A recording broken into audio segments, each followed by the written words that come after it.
welcome to another video. Today we're going to be talking about how I got my first job, and I want to tell you a story which starts when I was 13 years old, and I'm going to tell you the story with a new scenery that I did. I basically moved my little camera equipment around to maybe experiment with the background. I hope you like it. So I'm going to be telling you a story about how I got my first job, how my story goes, where it started, how I came to programming. I'm not sure if that's something interesting to you, but I think you might draw some parallels about your current job, your current experience, and maybe see some ways how we're similar. Because I think in most ways, developers are kind of similar in the way they progress. So let's see if that's true. My journey starts when I was 13 years old. I was chatting with some friends on the IRC channel.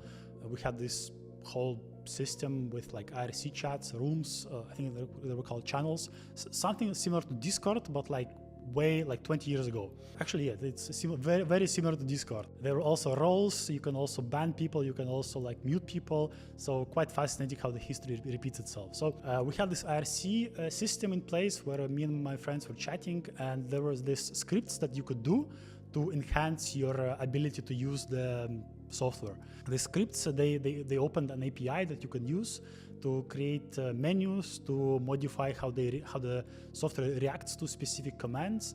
And for a child, it was a fascinating thing. I was so excited, when I created my first menu and I named it as I wanted to. It was so cool for me that I made it do what I wanted to.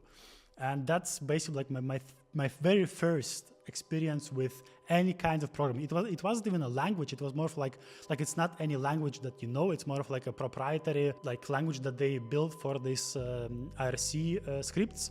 And again, this wasn't a normal language. It was mostly me just fiddling around with the software and trying to figure out how it works. Eventually, this led to me creating my own scripts, building them and then uploading them to the internet, sharing them with my friends on the internet. My friends in real life were not really that interested in software programming. I think that's quite usual back in the days. Programming was still a very young topic.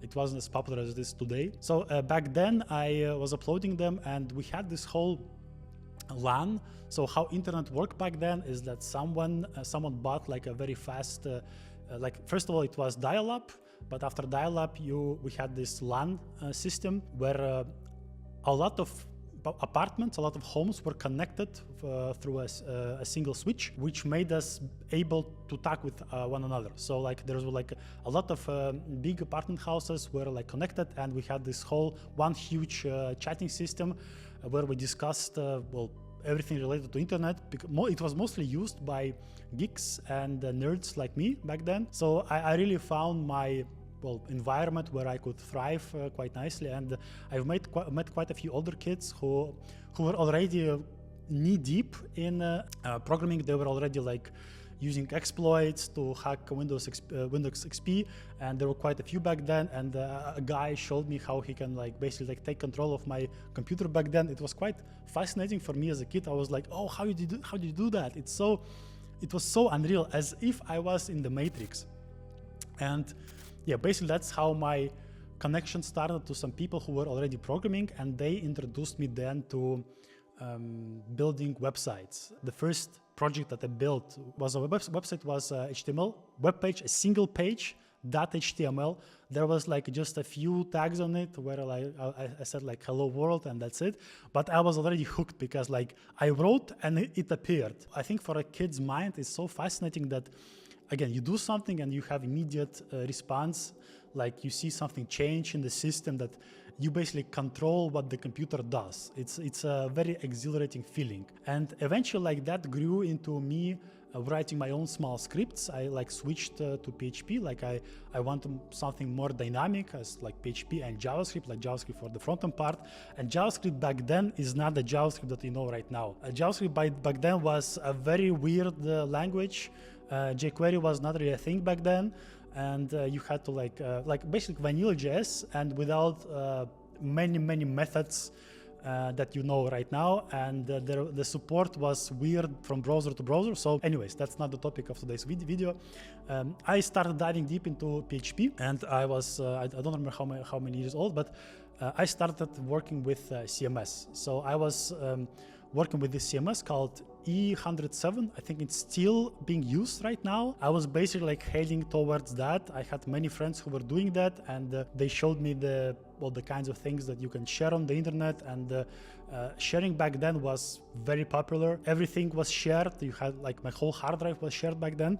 But anyways, that's again a different topic for a different video. So I started working with the CMS. I started improving my PHP skills. Again, I was working alongside more experienced people who were like, they were always like telling me what like if I did something wrong. And then I joined this forum for webmasters.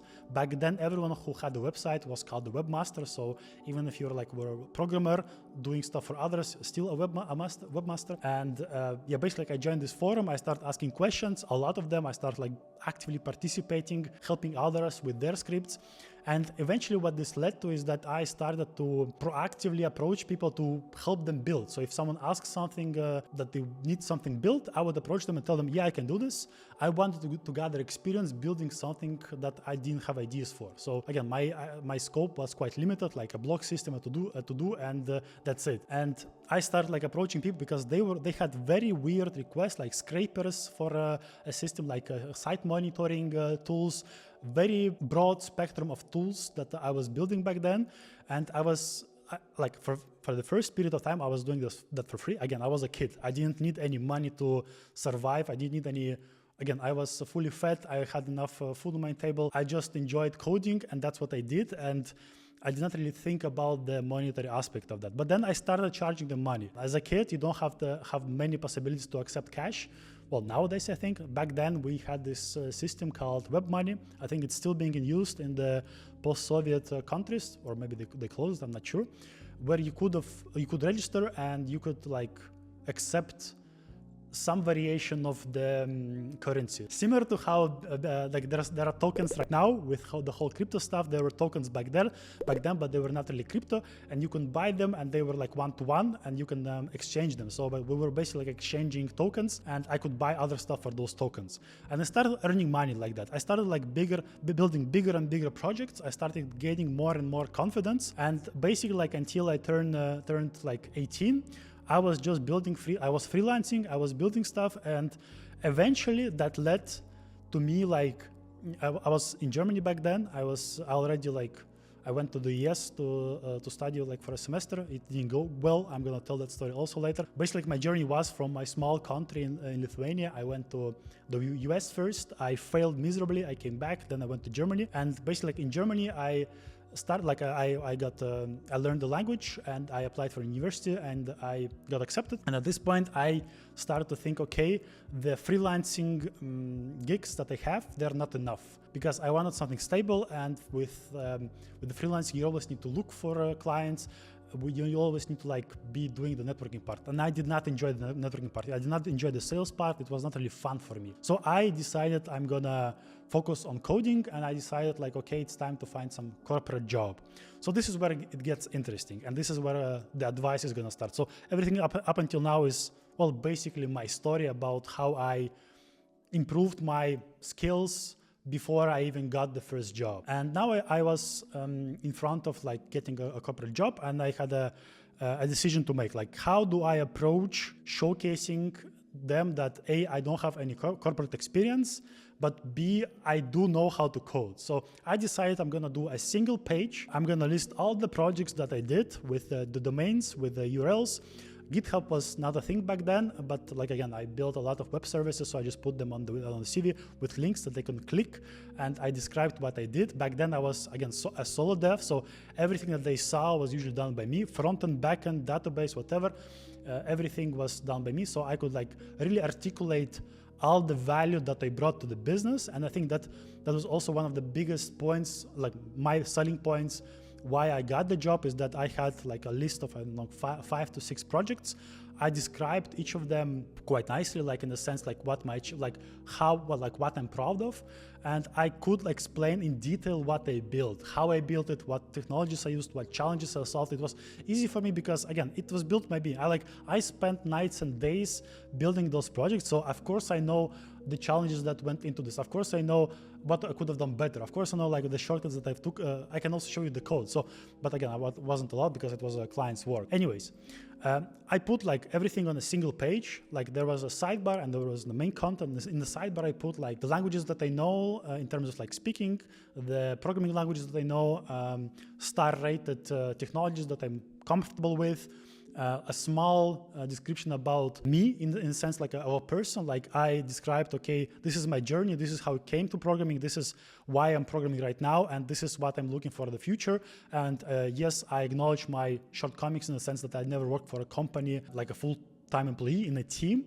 And I wrote about that transparently. And then there was a list of projects that I did. And with that single piece of paper, I sent it out to like, I think 3 or 4 companies.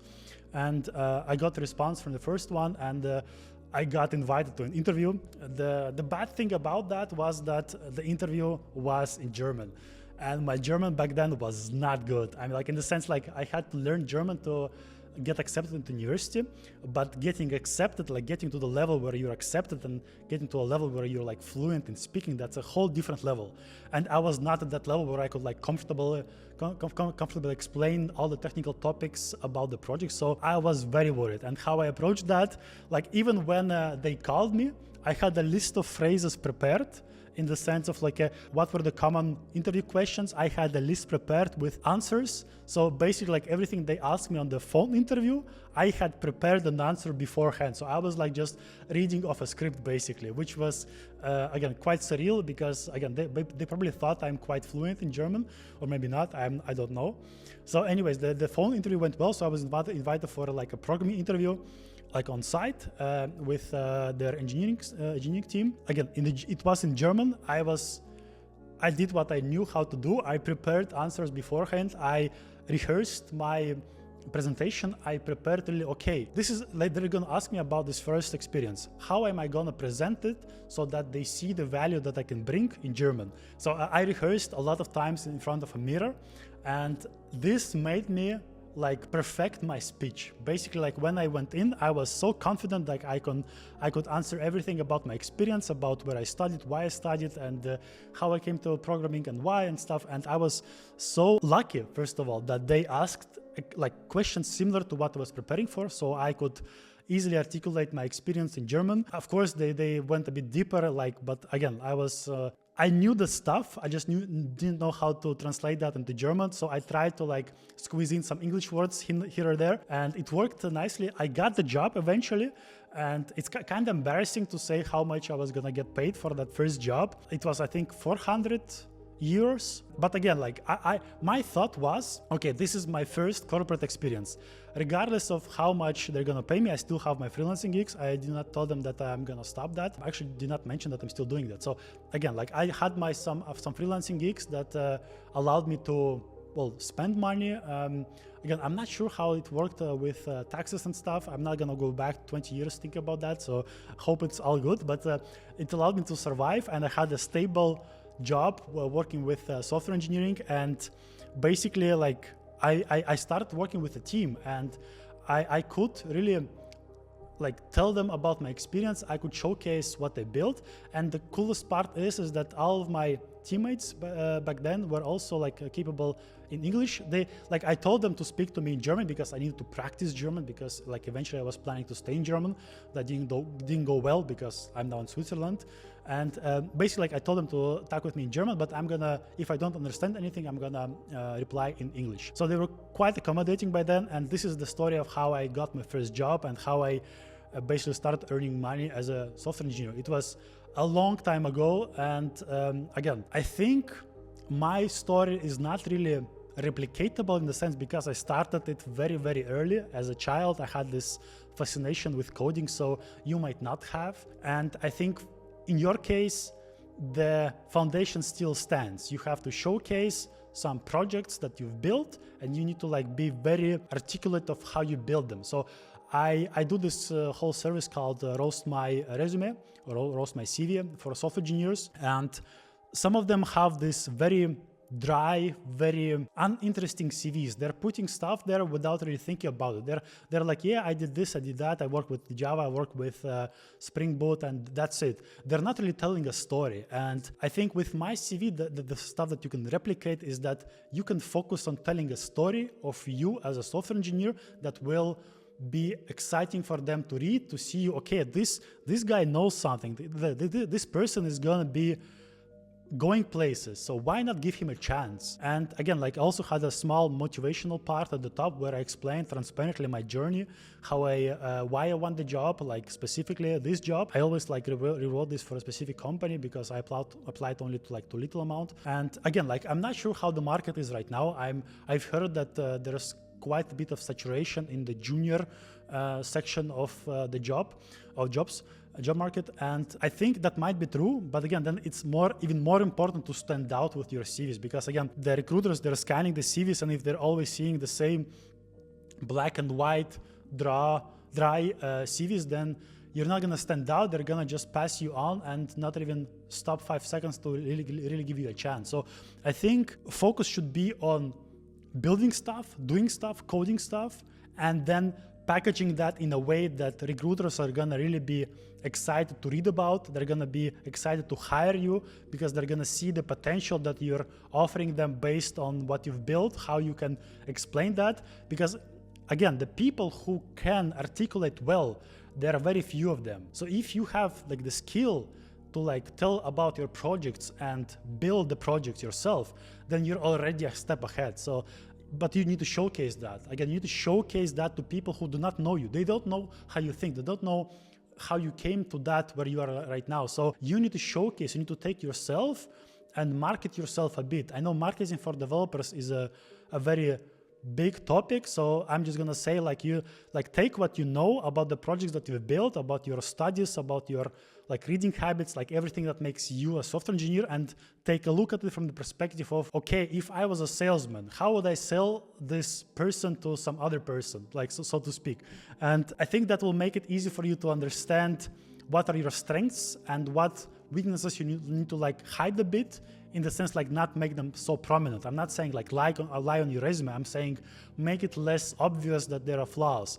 You can always like, the CV is just the entry point. Getting the job is the like goal, but getting to the interview is your goal with the CV. So the CV is the first contact that the recruiter is gonna have with you as a software engineer. So it's important to stand out. And after that, once you get to the interview, you can finally like blossom as a flower and showcase, okay, this is how awesome I really am. These are all my flaws. These are all my good points. This is how it's all combined with a unique experience that you represent. And this all makes you you. Again, like, I won't go as far as like comparing yourself to other developers. You're a unique person. Don't look at others who are applying. It's your journey. Focus on what you have to offer the companies. And again, showcase the projects that you built. I think that's the most important part. Really building the projects and showcasing that in a good way so that the recruiters can see the potential, and then in the interview you can explain how you built it, and the tech team is going to be like excited about the potential of you working for them because you already know something and you're excited to learn other stuff. So this was my story. Your story is probably different. Tell me about your story in the comments. I always like to discuss these things on the internet. Again, I think we're all quite similar. So digital world is our world, and if you have something to say it. I will gladly answer you and elaborate on different parts. If you have questions, also ask me. I'm like eager to share stuff about, well, my past life. Again, for example, the story how I went to the US and failed miserably is also quite interesting story, but I'll leave that for another video when, I don't know, like when the time comes. So thank you very much for watching, and I'll see you in the next video, and press the like button, and we'll see each other next video. Bye-bye.